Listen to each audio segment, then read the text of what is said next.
Hi, friends. Thank you for tuning in to the Concussion Coach podcast. I'm Bethany Lewis, the Concussion Coach. I'm a neurological occupational therapist and certified life coach, and I specialize in guiding people through their concussion recovery journey. I am passionate about helping people understand their injury, speed up their recovery, and reclaim control over their life post-concussion. The purpose of this podcast is to help increase awareness of concussions and the impact they can have on a person's life, and to bring hope to people who have suffered a concussion and those who love them. I firmly believe that sharing stories and knowledge about concussions will bring important light and understanding to this misunderstood and often invisible injury. The information in this podcast is meant to bring that awareness and hope and is not meant as medical advice. The opinions shared are those of the interviewees and my own. If you are suffering with lingering concussion symptoms, I have created a concussion coaching program specifically for you. I will be your mentor to guide you through your recovery journey, offering help with understanding and managing your symptoms, setting achievable goals, and learning how to manage your own thoughts and nervous system in order to get control over your life again. If this program sounds like something that would help you or someone you love, sign up for a free consultation. In the consultation, you'll get valuable information and resources and gain hope for your future. Sign up for your free consultation at the link in the show notes or at my website, www.theconcussioncoach.com. Hi, friends. Welcome back to the Concussion Coach podcast. I'm really excited to interview my friend and colleague, Emily Peterson, today. Emily has a bachelor's degree in biology with a neuroscience emphasis and a minor in Mandarin Chinese from BYU, Idaho, and completed her graduate studies at BYU. She is conversationally fluent in Mandarin and Bulgarian. She's a licensed speech-language pathologist who specializes in neurocognitive rehabilitation, and her professional career is focused on growing people through cognitive therapy and growing companies through strategic marketing, consulting, and entrepreneurship. Emily and I met through our work at Cognitive FX, where she is a cognitive therapist and I'm an occupational therapist. And at some point, we made the connection that we both lived in Beijing, China at the same time, and discovered that we have some mutual friends from our time there. We've been able to attend some of the same reunions of friends who were expats together there at overlapping times. And one time we had one at my house, and Emily brought her adorable tiny teacup poodle puppy. Is that what she is? Is she a teacup poodle? Yeah, teacup golden doodle. Oh, okay. She's the cutest thing. She brought her to my house for one of these reunions and was kind enough to spend an inordinate amount of time letting my children play with her puppy. So it was very sweet, really, and my kids were absolutely in love with little Lila. So Emily is awesome, and she's brilliant and an excellent therapist, and I'm really excited to have her share some of her wisdom and experience with us all today. So thank you so much for being here, Emily. Oh, thanks so much for having me. I'm excited to chat and have a discussion. Yeah, it's going to be good. So let's start by having you share how you got into working as a speech therapist and specifically in the concussion space. Yeah, so it's a really interesting journey. And like you mentioned, I studied biology and neuroscience in Mandarin as an undergrad. Everyone would always ask, what are you going to do with those? They seem so disconnected. Yeah. But they were all things I was really, really passionate about. And so I discovered my senior year speech language pathology, and it seemed to combine all of these things that really meant a lot to me. And it was also interesting just in my experiences living in China and Bulgaria. There were many, many times I knew exactly what I wanted to say, but I didn't have the language to express myself in words. So I learned to use gestures, to talk around what I wanted to say, find creative ways to communicate. And that experience, while it's very different than the experience one would have with aphasia after a brain injury, gave me a lot of empathy for people who are in a similar situation of knowing exactly what they want to say, but it's just really, really hard to access those words. And I did a lot of research with MRI and EEG in grad school, and just found everything with the brain and language and communication and cognition so fascinating. And so coming to work at CFX was a dream come true. Within speech therapy, working in the neurospace and cognitive rehab is my absolute favorite. That is so cool. And how long have you been at CFX? About 3.5 years. And so time flies. Very cool. So tell us a little bit more about your role as a cognitive therapist at CFX and Cognitive FX. How do you and the other awesome cognitive therapists help people? Yeah, great question. So we help people through a couple different ways. What we mainly focus on at CFX is active rehabilitation exercises. And we will work on some strategies and compensatory strategies, but our main focus is on helping people strengthen different types of cognition that may have been impacted by a concussion or a stroke or long COVID or a variety of different neurological things, and try to find out what is it for them that's going to make the biggest difference. And the goal of the therapy being not just to have them get really good at the exercises we're doing, but to help that generalize to their everyday life. Mm-hmm. Yeah.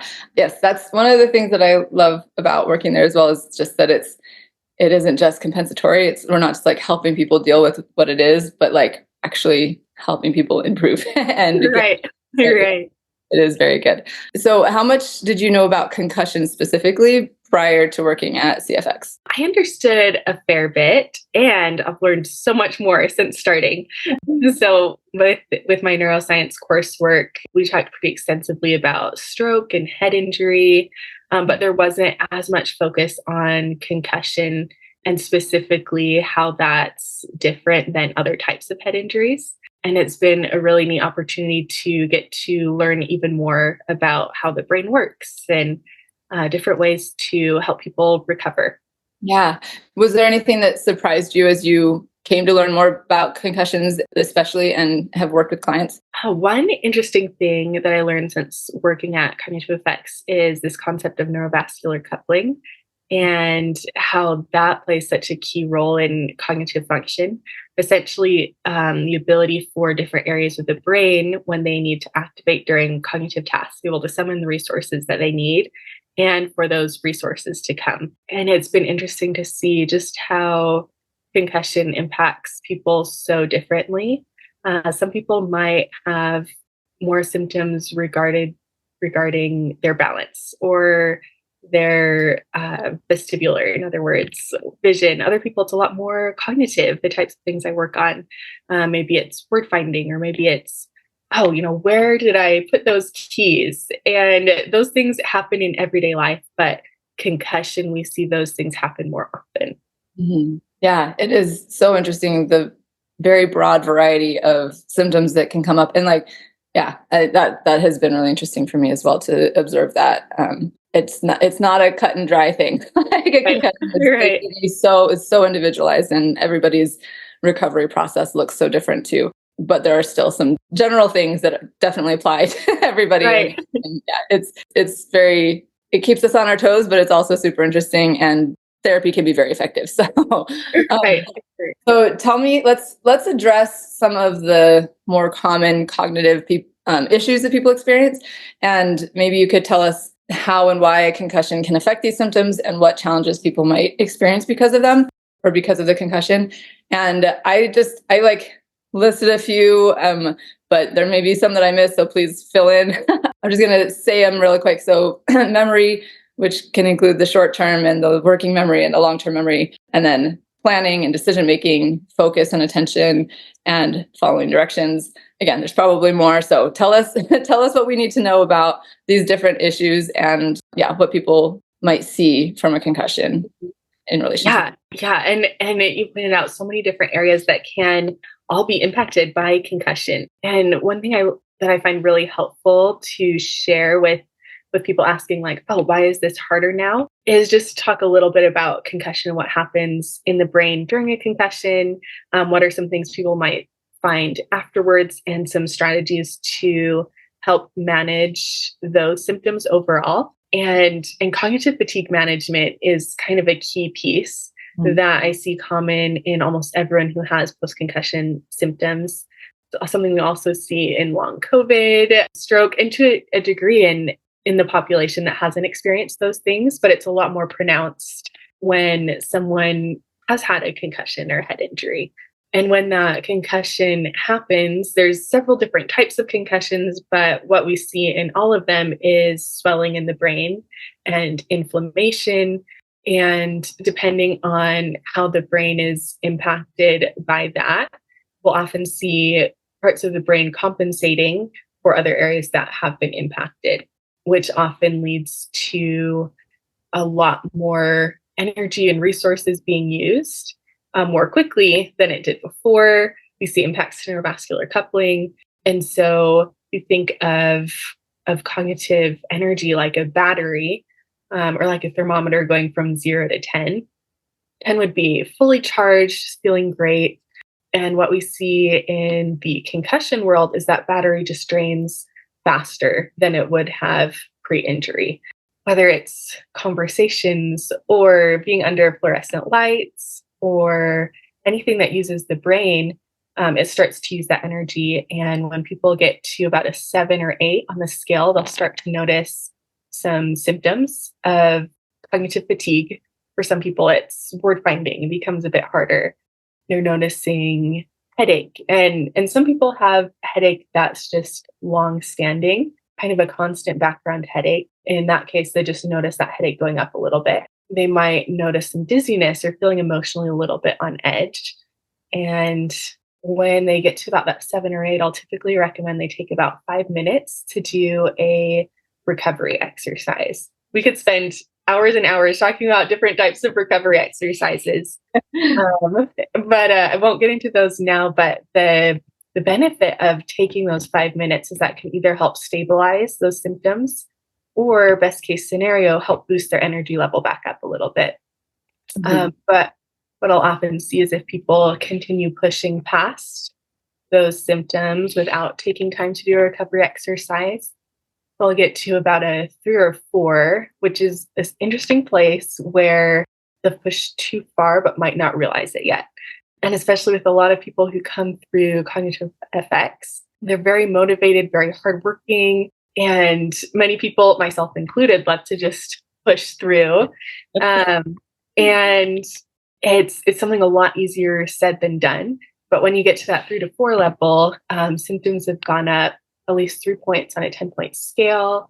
There might be some nausea creeping in, headaches just getting a lot more intense. And at that point, it's a good idea to take about 20 to 30 minutes to do a recovery exercise, again, to help stabilize symptoms or boost that energy back up. And what I'll see if people continue pushing past, they'll get to this 1 out of 10, where their cognitive energy is pretty drained and the brain is totally exhausted and it's so wound up it's hard to fall asleep at night. And it can take a couple days to recover. And tied into a lot of those different levels of cognitive fatigue is cognitive symptoms like memory could feel harder, finding words, it could be harder to focus, it can be harder to tune out background noise.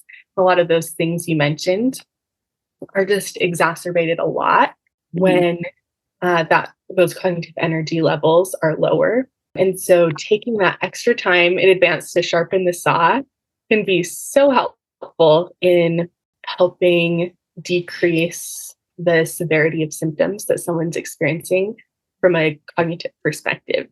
And then after that, like very important piece, then we'll get into a lot of different exercises and strategies to help target those specific types of cognition. Perfect. Can we talk about some of those? Like when people are having trouble with, well, and actually really quick, I want to ask a couple questions about some of these. With memory, do you find that is there one area of memory that tends to have the most problems after a concussion within, short-term, working, long-term? Are there, maybe you can tell us a little bit about what each of those means and tell us how concussion might impact them. Yeah. So with concussion or head injury, sometimes we'll see memory impacted, not people, and this is more rare with the individuals I work with, but they might lose memory of things that happened before the head injury, or they might have a really hard time forming new memories after the head injury. And those would be some things that impact the long-term memory. There's a lot of changes that I'll typically see with attention that then impacts the ability to encode them for long-term. But then that would be more of an intentional thing than necessarily something going on with the memory system. And I think that's an important point to make. That's not necessarily well-known fact, but it's right. The attention piece absolutely impacts the memory piece. And one of the things that I feel very passionate about is mindfulness. And I talk to people all the time. I think it's very helpful for emotional regulation and like nervous system destimulation. And I've known that it was helpful for attention and focus, But it wasn't until a little bit later that I realized, oh, it's also good for memory because that piece is so important. Attention is important. That leads to memory. So super interesting. But sorry, keep going. Yeah. And it's fascinating. Like things like mindfulness or other attention exercises can be so helpful in improving memory retrieval. Because the better someone's able to focus on something, the better they can store it. It doesn't go in one ear and out the other. And a continuing education course I took a few months ago, it actually mentioned about 50% of memory is predicted by attention. And so improving attention is one of the most powerful ways to work on improving what we often perceive as a memory issue. Super interesting. That's cool. Thank you for sharing that. I feel like I know this, but I don't remember it perfectly. So maybe you can help me remember. Is there a difference between short-term memory and working memory, or are they the same thing? They're very similar. There's a couple differences, but not significant enough that I'll really discuss them clinically with patients or anything like that. Like there's one that's a lot more involved with manipulating information, holding it in mind and manipulating it. And that would be that working memory, being able to work with that information and process it. And so a lot of times in sessions, I might give someone a sentence and put it in alphabetical order or reverse order or reverse alphabetical order if we want to really get intense there. And that's great, not only for building that sustained attention, helping them focus on something that might not be that intrinsically motivating for a long time, but also helping exercise that working memory part of the brain, where they're working on strategies to keep that piece of information on the conveyor belt a little bit longer. And I like to imagine that working memory and short-term memory kind of like a conveyor belt. And there's a couple things that people can do to keep it on the conveyor belt longer before the clerk takes it and sends it back to the store, the in one ear out the other, or puts it in a grocery bag so they can take it home and put in their long-term storage. But it can be things like repeating what they just heard out loud or visualizing it in their head. It can be using fingers, some kinesthetic strategies. All of those can be really helpful in putting those things back at the beginning of the conveyor belt. Just let it go through the brain a little bit more. And it is so interesting how engaging the different senses helps to solidify things in our brains. like you just said, like using your body, your fingers, using your like visualization system, or repeating out loud. Like it's super fascinating how a multisensory our brains like to be. So that's really cool. Thank you for those. With planning, I know like I've heard people talk about so many concerns that like packing for a trip, even if it's a one night trip, like it can feel completely overwhelming, or, like knowing what they like planning for the day, like what they're going to be doing in that day. Like what concerns have you seen people have with that planning executive functioning piece? And what strategies do you have to help with those? Yeah, I love that you brought that up because I feel like that's one of the top concerns that people experience. And there's a couple different things that can be really helpful to work on improving those aspects of executive function. And one that I love sharing and one that I also use quite often myself is this principle of project planning. And one thing I'll see pretty often in the post-concussion world is people describe the butterfly effect, where they might start on one project, see something else that needs to be done. I'll kind of walk through an example. Maybe it's unloading the dishwasher. They unload the dishwasher, they see a pan, the handle's a little bit loose, like, oh, I need a screwdriver. They go to get the screwdriver and they notice it's in their toolbox, but the toolbox is not organized the way they want. They start organizing the toolbox, they find something else is missing. And then at the end of the day, they've gone through this process multiple times and they've been busy the whole day long working on something every single minute of the day. And they look back, they're like, oh, like there's the dishwasher, it's still open. And they've been working on a lot, but it just hasn't moved the needle forward in the ways that they would have liked, because there hasn't been that sustained attention on one thing. There's been a lot of shifting attention to multiple things. And And so there's a couple things that can be helpful. So one thing might be taking a note card and writing down for each room of the house, here's the different things I need to do to clean this room.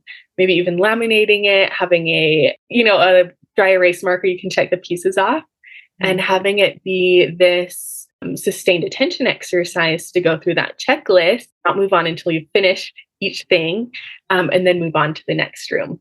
Or it might be if someone's planning like moving, it might be planning out, okay, like here's all the things I need to do, getting all of those steps out of their head and onto paper.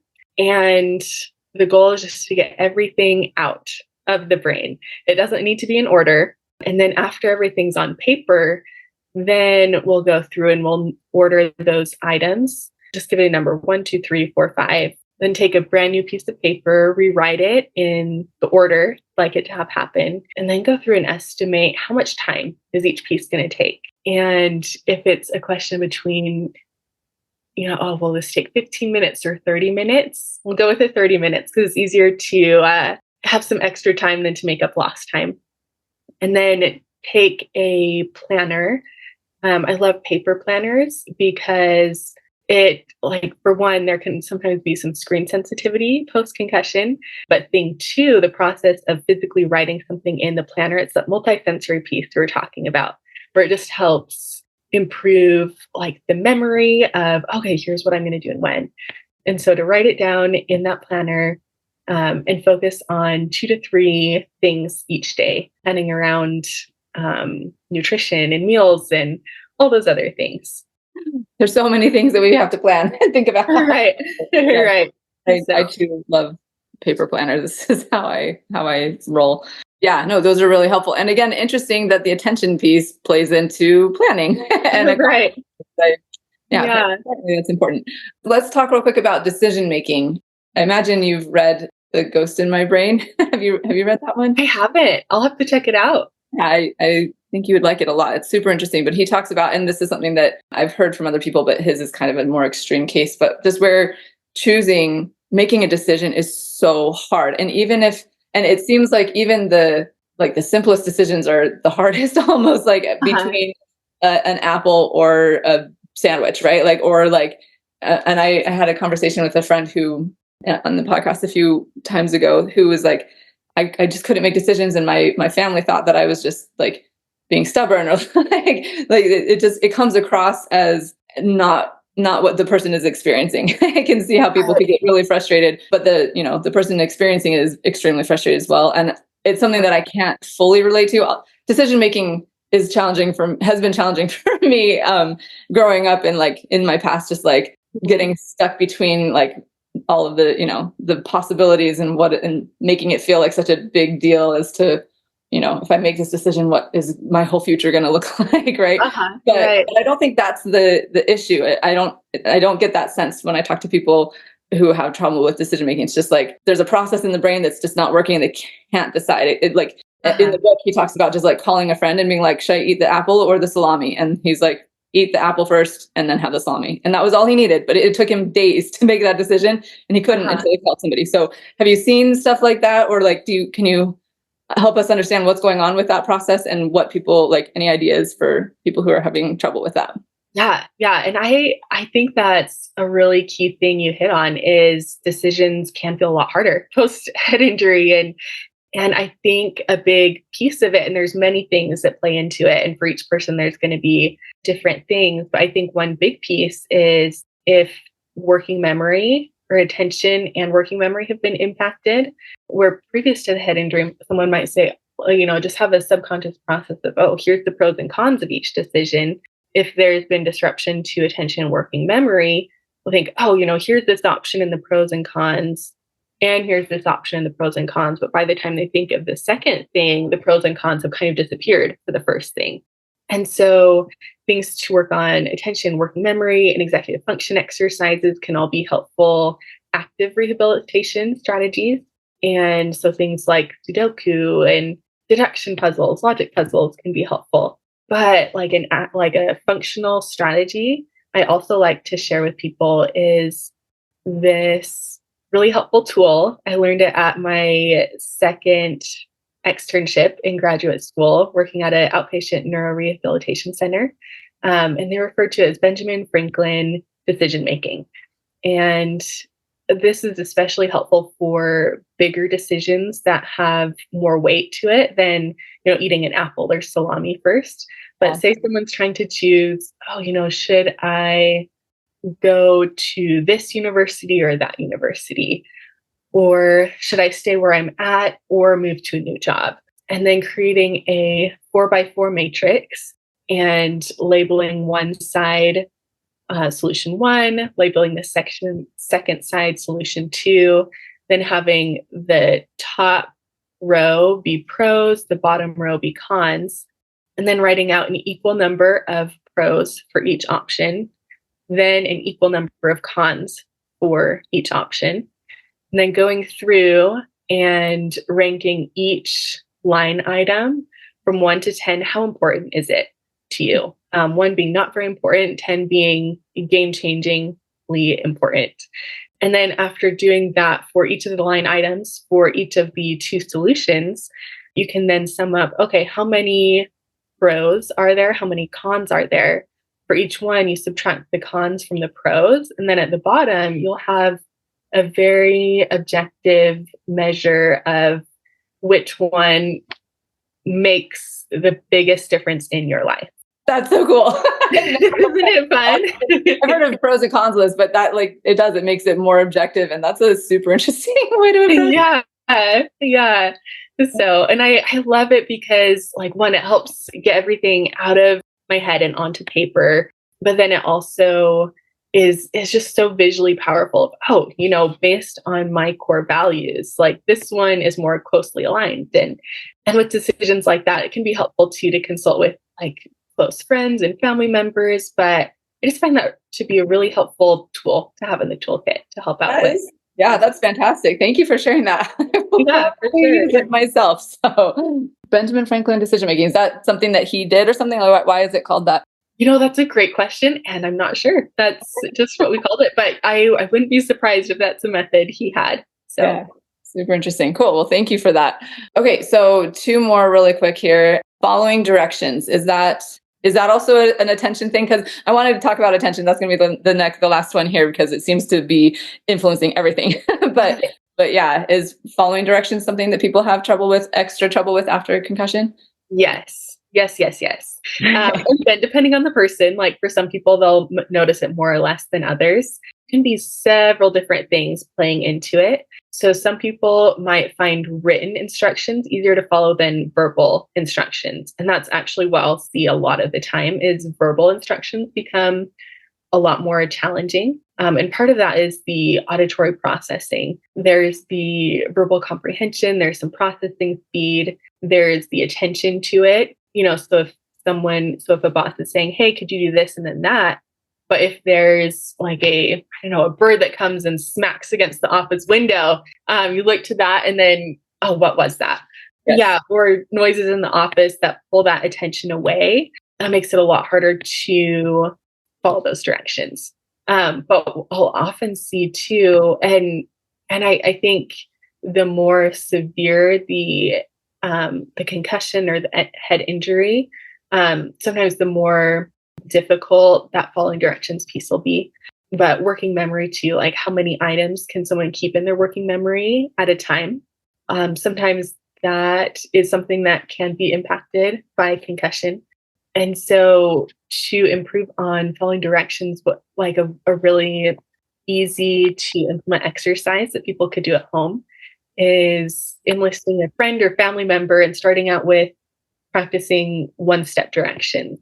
Maybe it's look at the ceiling. And then to make it a little bit harder, it could be something like use your right hand to point at the ceiling.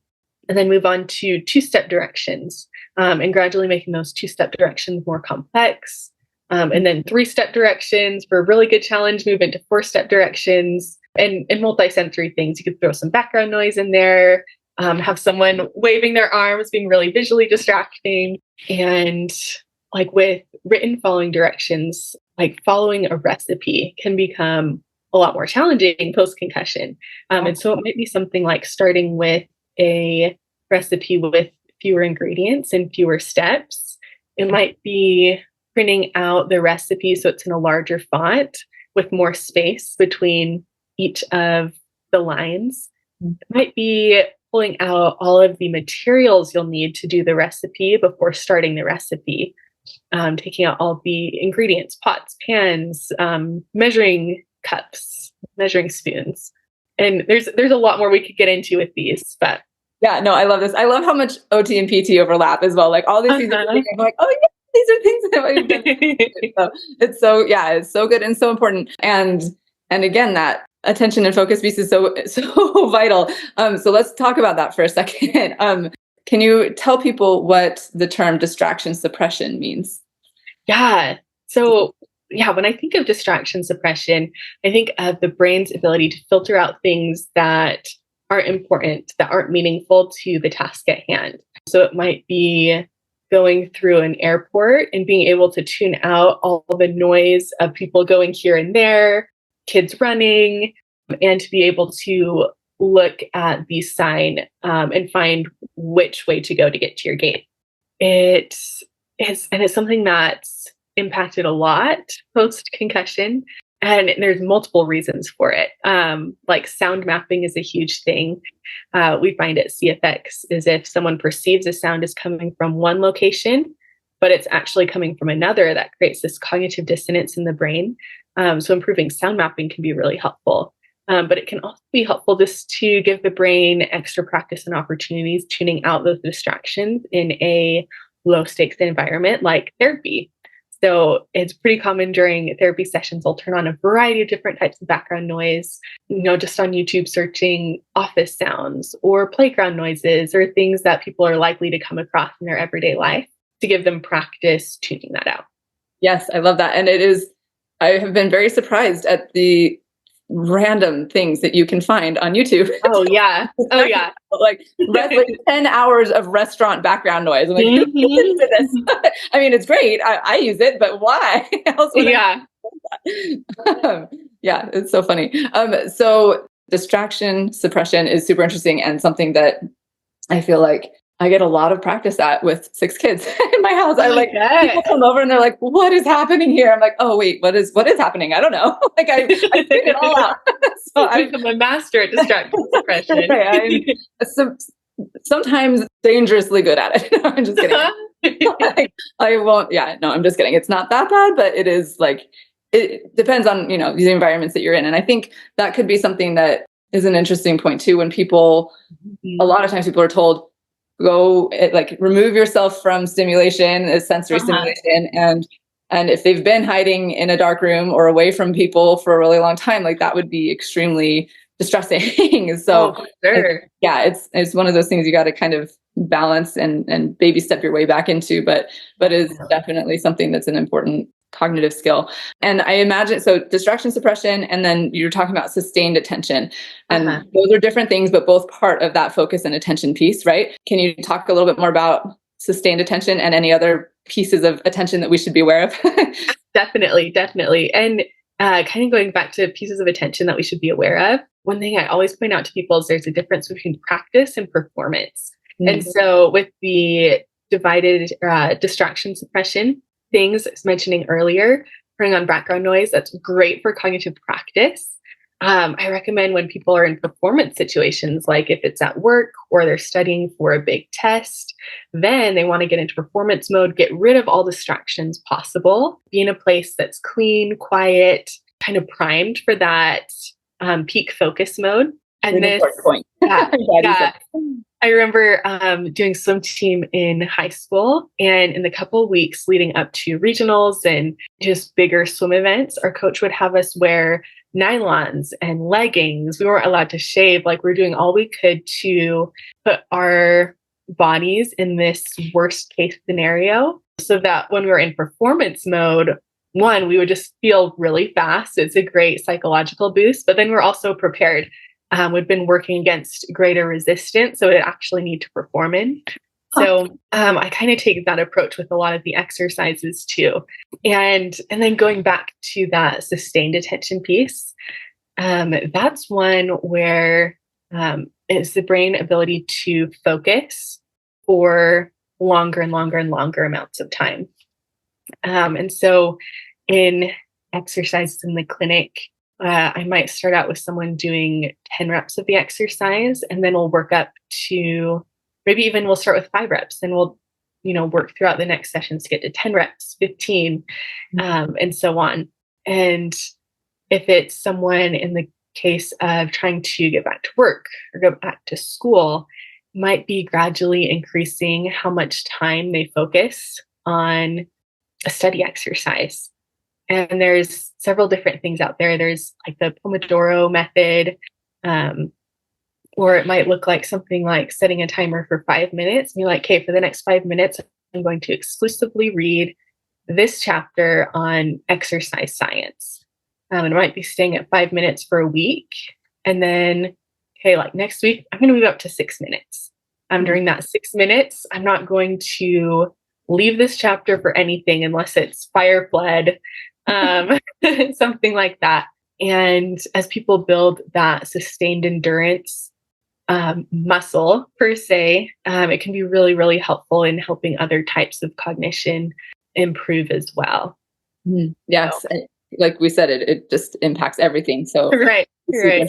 You mentioned the Pomodoro method. What is that?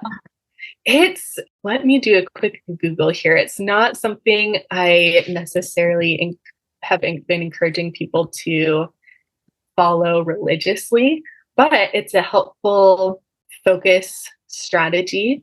And you can get just on the Google store Pomodoro timers, and I might be totally slaughtering the name, where it'll give you a timer, say, for 25 minutes, and then there will be a break. And so it basically takes the pressure of self-timing off of the person, puts it onto the timer. Mm-hmm. Then they know when after those 25 minutes or 5 minutes or whatever it is, they have a break. And then after that breaks up, they get to go back to whatever the task is at hand. Mm-hmm.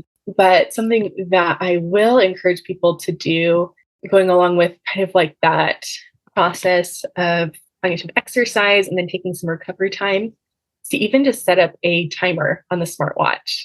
To go off once per hour, and then there will be a 5-minute recovery time. And then it takes off the pressure of trying to always be monitoring symptoms. And it can be helpful starting to do that even earlier in the morning when people might be feeling great, not as symptomatic. And proactively taking those recovery exercises can be so helpful for extending energy later on in the day. Yes, I love that point. I think it's a very important one to be proactive and not only reactive to the symptoms that are coming up. Right. It really can. You do have the ability to extend your capacity by taking care of yourself in that way ahead of time. So right. Big difference.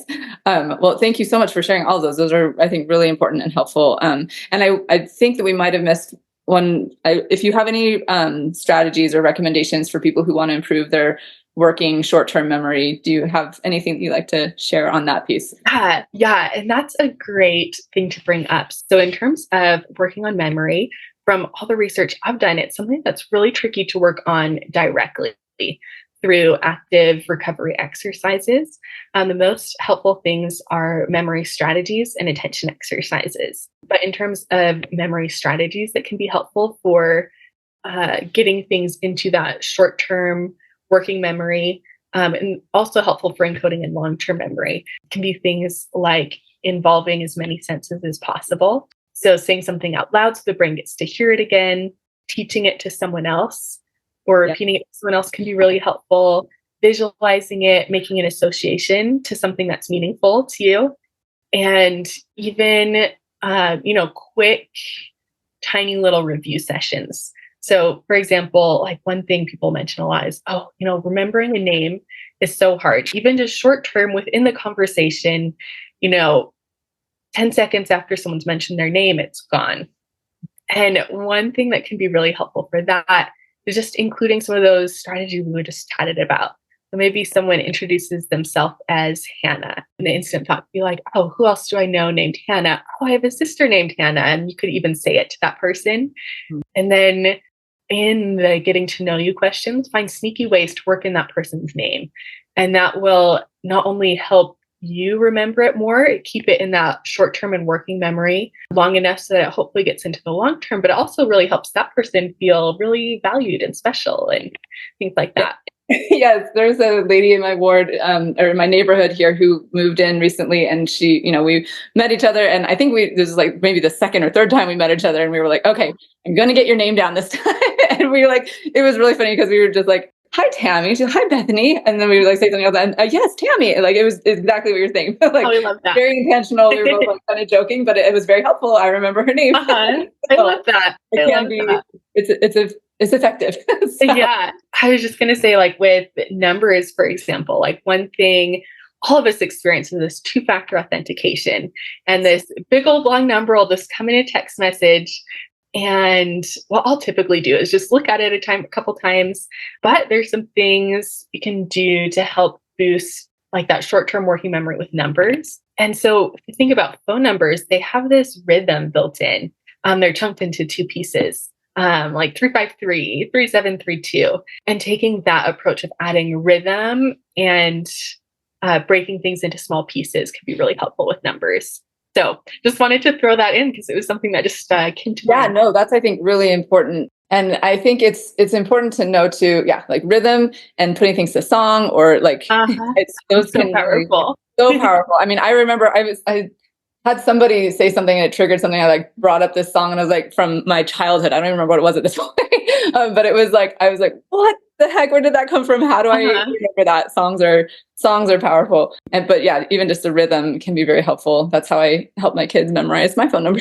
Like they all can sing it to me, which is great. But I think this also brings up an important point that how we put things into our brain influences how we're able to retrieve them, and being very intentional about that. So, if you're meeting somebody and you're not thinking, I need to remember their name, then it's very possible that it will not stick. But if you're, like you're saying, if you're very intentional about it, like, okay, how can I make a connection there with somebody that I know or something, or how can I like repeat the name over and over again? Like those kinds of things make it so that you're much more likely to remember it. So that intentionality piece is really, really important. And then just a couple other thoughts that I've had on like the memory stuff is this was super interesting to me and something that I really wish that I had known prior to or when I was still in school. But the brain likes to see the big picture first and then fill in the details. And so, for students who are in school, if they have a chapter book or, a textbook that they're reading and it has a chapter summary at the end, or they're reading an article and it has the abstract or whatever, like reading the summary that gives you the big picture and then going through and reading all of like the section headings kind of creates almost like file folders in your brain. And then you can go through and read the details, and that way it all fits. You see where the details fit into the bigger picture, and it helps to solidify everything. So powerful. Yeah. And I was like, oh, that's so cool. I really wish I had known that. I tend to get caught in details. And so having that, you can see how the bigger picture would make a difference there. But love that. And that reminds me of an analogy someone I worked with shared. I can't remember whether it was a mentor or one of my professors in grad school, but they just mentioned this idea of a filing system in the brain.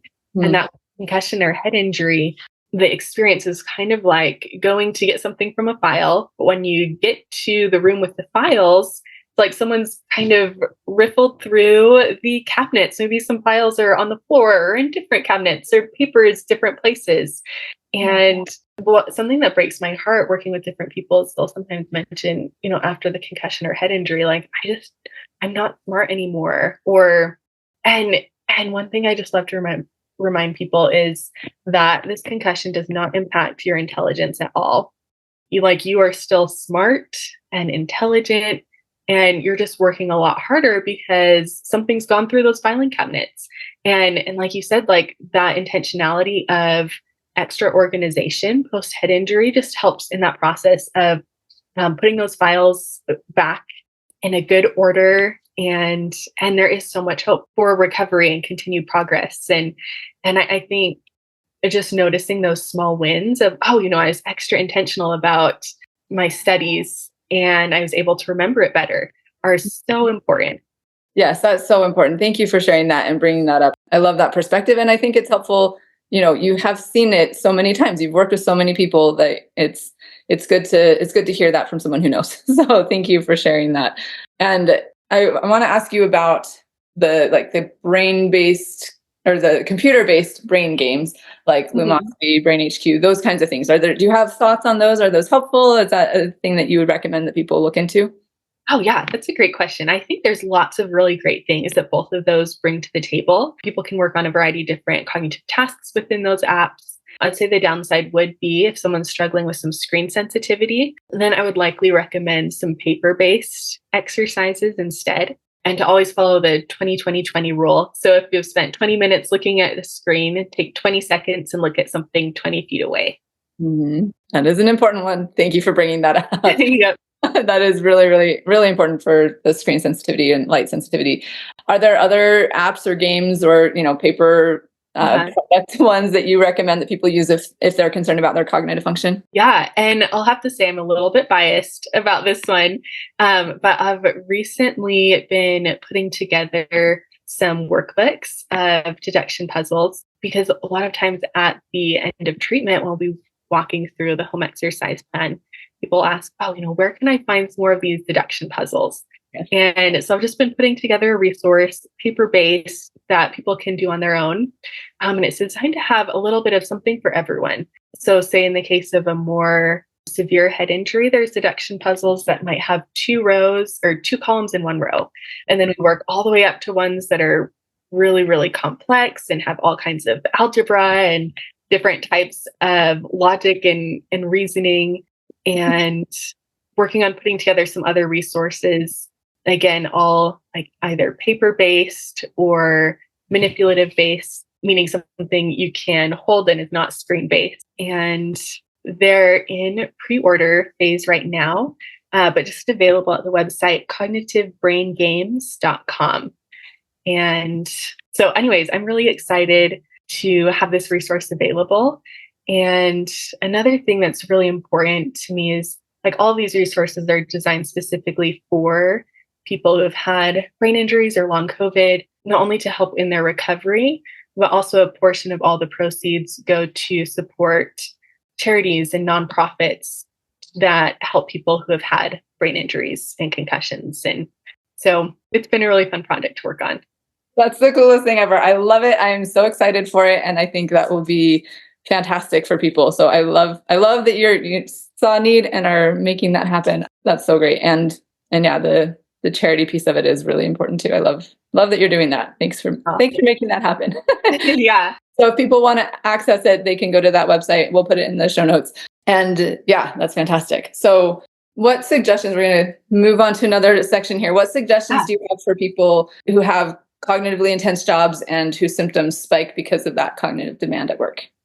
Oh, yeah. Great question. And I think there's always going to be some individual adaptation. So if anyone is in this situation, the things that I'll share generally will be helpful, but definitely feel free to reach out to someone who specializes in cognitive rehab if you want to find things that are specifically tailored for you and the particular demands of your job or work or study.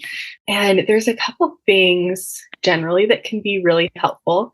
So one might be scheduling in those recovery breaks like we talked about before. So say someone's working in the online space, maybe it's setting their Zoom meetings for 50 minutes instead of for an hour. Or for people who are working in an office, it might look like going to the drinking fountain or taking a bathroom break, something that wouldn't necessarily be perceived by people around them as slacking off, but still gives their brain an opportunity to recover. Diaphragmatic breathing is another really helpful strategy because especially in those high demand cognitive jobs, it's really easy to get into this sympathetic stress state. And when that happens, breathing typically moves to the shoulders. It's more shallow. Sometimes there's some more mouth breathing, and all of those increase the sympathetic. And so it can be helpful to bring the body back into parasympathetic by breathing in and out through the nose, doing longer exhales, shorter inhales, and having the breathing come through the stomach and diaphragm rather than the shoulders. And that can be really helpful for reducing stress and burnout and increasing cognitive energy. Such an important thing to mention, I think, for everybody. That's just good advice, but particularly helpful for our patients. That's excellent. Sure. for sure. And another thing I recommend is if someone's cleared by their doctor for exercise, to do some type of cardio, because in the morning or during their lunch break, because there's this 2 to 3 hour window where there's this post-exercise cognitive boost that happens. And so just even having a brisk walk during lunch break or before work can be really helpful as well. Yes, thank you for mentioning that. All so important and super interesting. Yeah, we could go into like all the details of all of that. Oh yeah, yeah. But We there's could a talk lot about all these things for like 10 more hours and stuff. I know. We just got to keep it concise here, but I do appreciate you bringing up all of those things. Those are so important and really good, helpful, and actionable items to do for people. So what advice do you have for the support people? So like, how can family members or loved ones help someone with a concussion who's dealing with cognitive challenges? Oh yeah, that's a great question. And I think one of the most helpful things from an emotional perspective is to be there for them and to also be there for yourself, because caregivers and support family members, they're already doing so much. So to remember to take some time for themselves too. They're feeling burned out, to use some of these strategies we talked about for them as well.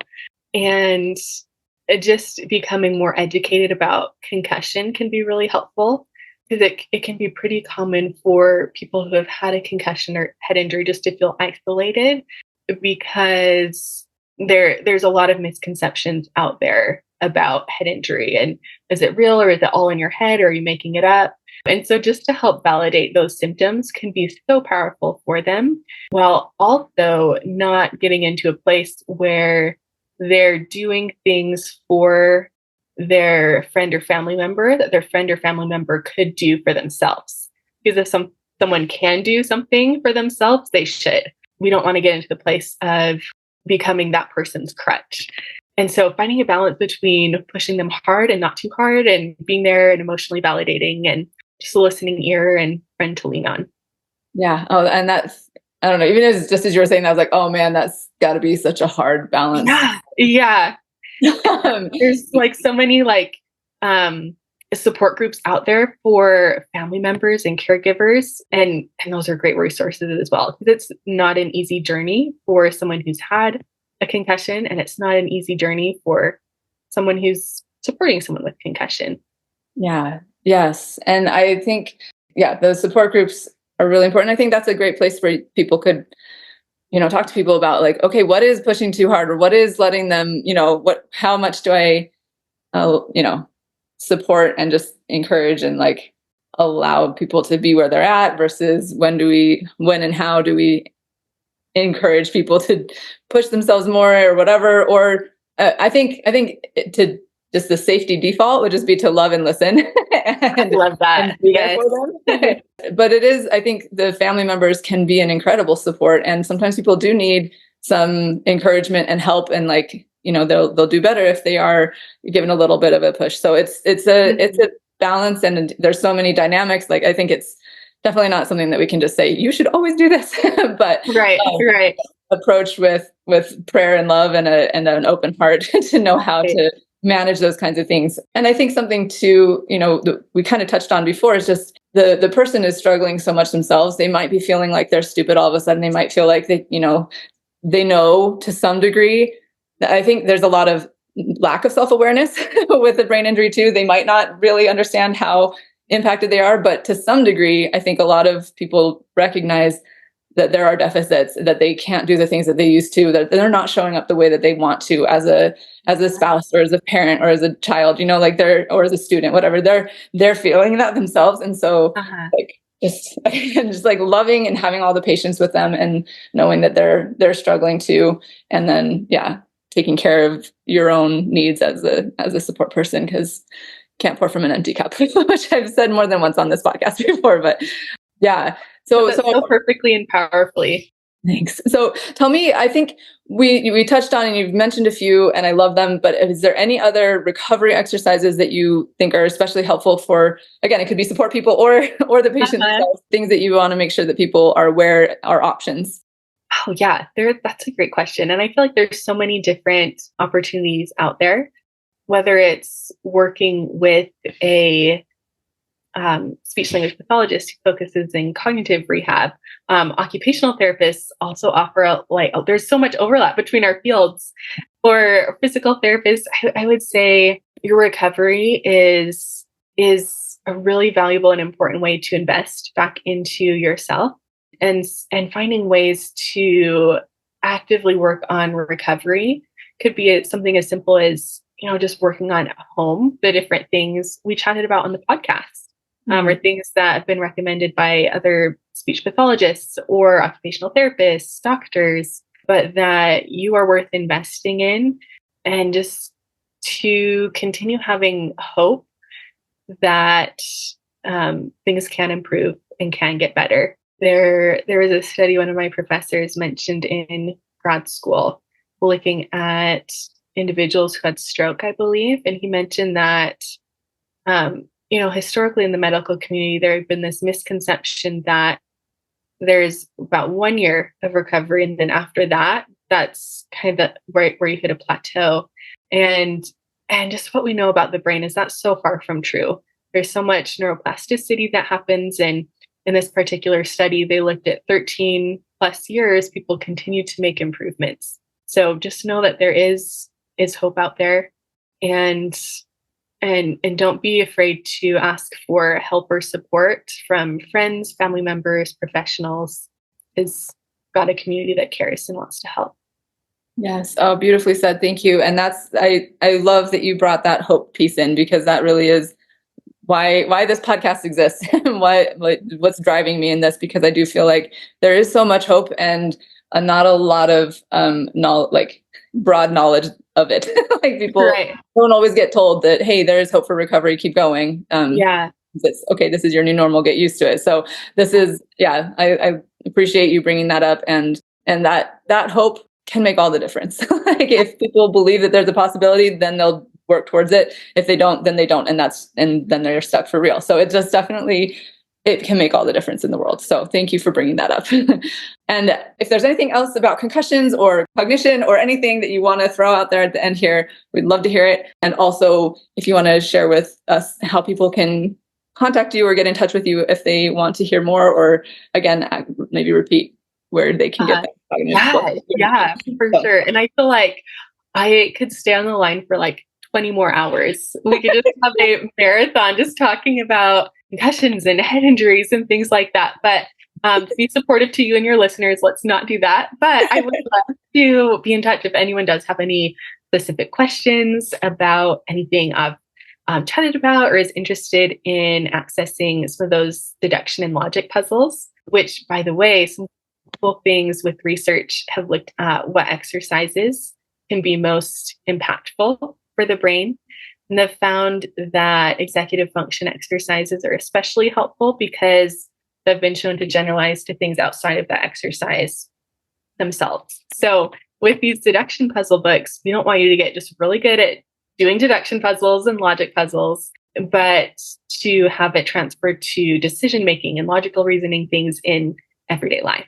So yeah, the website for that is cognitivebraingames.com. And they're called Puzzles with a Purpose. Would love if you want to check them out. Love feedback if there's any new types of puzzles you'd like to see. So I'm always working on putting new materials together. And this first book of logic puzzles will help people figure out what difficulty level of deduction puzzles is the perfect level to push them hard, but not too hard. And then over the next couple months, I'll be putting together several, like 10 to 12 different levels of specific books that people can have if they want to go really, really deep into moving things to the next level from an executive function perspective. So fantastic. Awesome. Thank you so much. So they can go to that website, and can they contact you through that as well? Or is there a better way to be in touch with you? Yeah. Yep. So they can contact me through that website at cognitivebraingames.com. Awesome. Well, Emily, thank you so much for being here and sharing all of this. I think this will be really helpful. I've learned a lot, and I'm excited about applying some of the things that you've taught me. So thank you. Thank you for being here. Yeah, glad to be here. So, and I guess if we've got any Instagram users out there, I do have a SLP profile where people can just DM me. That's more convenient. Okay, it's Emily Peterson _SLP. Perfect. Okay. And we'll put those in the show notes as well. So if people want to just click on it, that'll be easier. But definitely look up Emily. She's amazing, as you can tell from this conversation. So thank you so much, Emily. Yeah, thanks so much for having me. I'm so glad you listened in today. I hope you have gained some helpful insights and inspiration regarding dealing with and recovering from concussions. My goal is to create more awareness and education about concussions and the fact that there is so much that can be done to improve life after someone has had one. Help me spread the message by liking, commenting, rating, and subscribing to this podcast, and share it with others who would benefit from hearing it. There are more resources available on my website. And again, if you or someone you love would benefit from concussion coaching, sign up for a free consultation using the link in the show notes or at my website, www.theconcussioncoach.com. Thank you. See you next time, and take good care of that amazing brain of yours.